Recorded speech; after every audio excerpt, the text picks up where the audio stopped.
ការប្រកួត The Battle of Three Kingdom ត្រូវបានផ្លាស់ប្ដូរបេក្ខភាពតែមកដល់គ្នាបាទ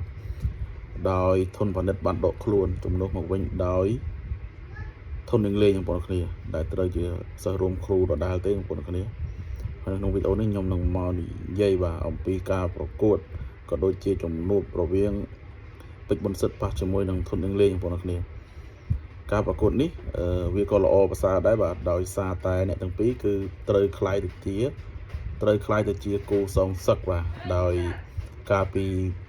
ប្រហែលឆ្នាំមុននោះគឺពេជ្របុណ្យសិទ្ធធ្លាប់បានចាញ់ក្រោមថ្មីដៃធននឹងលេងនេះចំនួន3ដងឥឡូវហ្នឹងអ្នកទាំងពីរបានវិលត្រឡប់មកវិញប៉ះគ្នាអញ្ចឹងក្នុងជំនួបនេះបាទគឺ